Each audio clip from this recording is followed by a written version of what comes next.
So step one to registering kids as British citizens if you are born in the UK is to have the kids. If you haven't had the kids and you're watching this, why are you watching this video? Then I think, wow, you're like planning for the future. That's amazing. Please let me know below if you haven't had the kids and you're just preparing for them, and we pray for you that you have your kids and they're healthy and everything. So anyway, step one is have the kids. Step two is to get ILR. So what I'm sharing is my own experience of how I got to this point, and that is that first of all, a bit of background is that I came to the UK on a student visa and then a work visa, and then we got ILR. So my husband and I got ILR, and once we got ILR, then our three kids could qualify to be registered as British citizens because they were all born in the UK, and so they don't have to apply for ILR. They could just go straight to that part. So our kids have Ugandan citizenship, or they had Ugandan citizenship because they were born in the UK while we were on visas, and you don't have to apply for another citizenship for them. Actually, you can't just wait until you get ILR and then you just straight apply for British citizenship. But that means that you cannot leave the country, you have to stay in the country. And we wanted to travel, and even though we were not going to travel, for me I felt like it was important for my kids to have Ugandan citizenship, at least to have Ugandan passports, so that in future if they want to apply for dual citizenship, it's easier for them. And I would apply for citizenship for them for dual, because it's not automatic for Uganda. You have to apply for dual citizenship, and the process is quite expensive. So I decided, you know what, I'll leave that to them. They can sort that out when when they are older. But for now, they will have the British citizenship for now.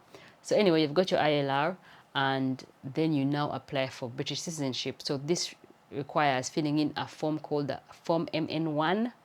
This form is used to register children under the age of 18 as British citizens. So this form can be got online at gov.uk. You can download it and fill it in hard copy and send it in the post.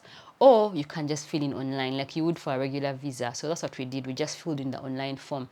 And that form is like a visa application. It asks for the name, date of birth, addresses, last addresses for the past 5 years, parents citizenship, parents like maybe ILR. You have to put you have ILR and the date you got it and all that.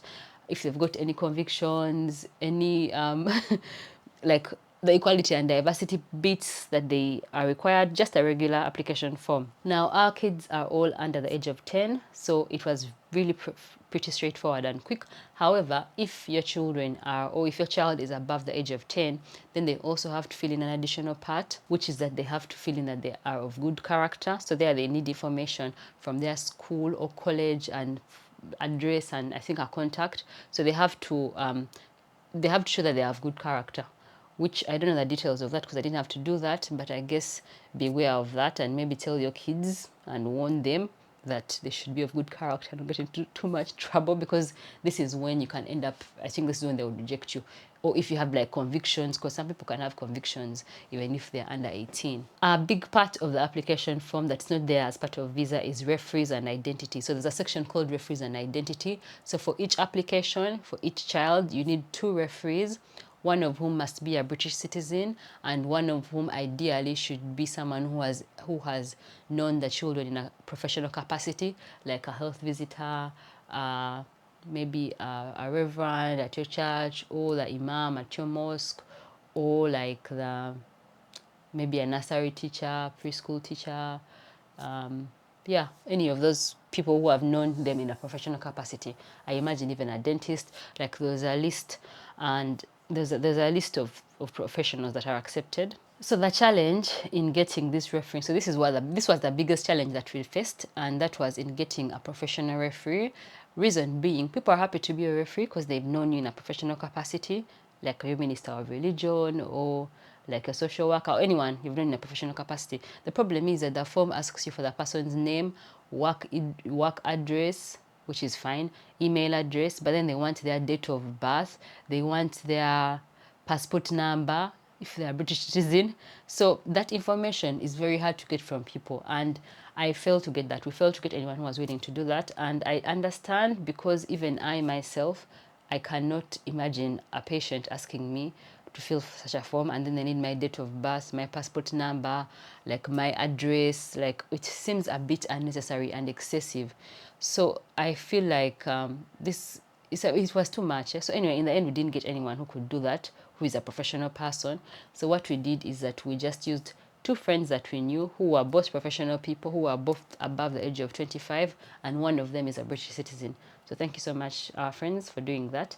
And then we filled our forms in online, and then submitted the application. It costs £1,214 to apply for each child. So after I click submit, then you have to obviously pay the fee, and then it's just like the visa application where they take you to the UK VKCAS, like the Soprasteria website, where you have to book for biometrics appointments. So we opted for the free appointments because there was no rush, and it was available in like 2 weeks time. We took the kids for their biometrics, which involved just photos for the ones under 5, and then we have one who was above 5, and she had to have her fingerprints, I think, as well. So the gov.uk website says it takes up to 6 months, and there is no express option. You cannot pay like to get a faster decision.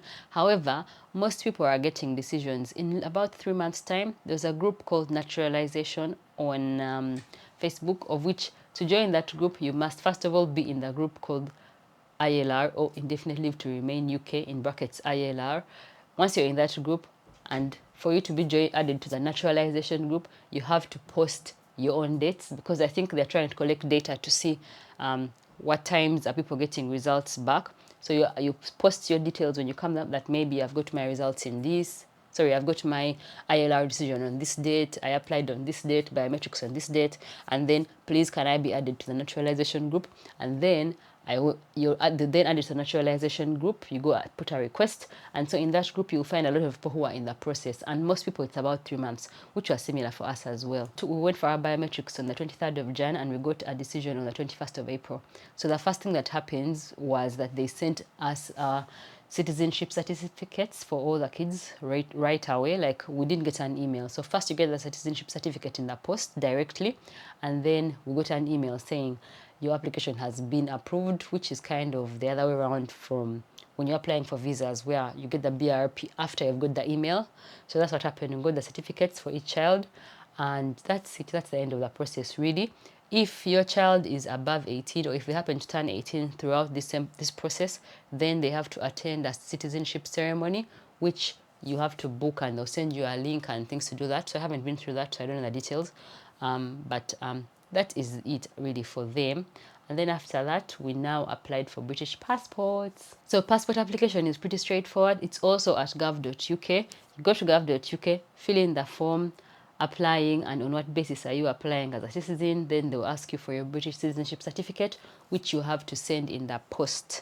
So you have to send it to them in the post for them to verify your documents. And then you also have to get a referee as well. You need at least one referee who must be a British citizen, and they send them a link, and then they have to verify identity.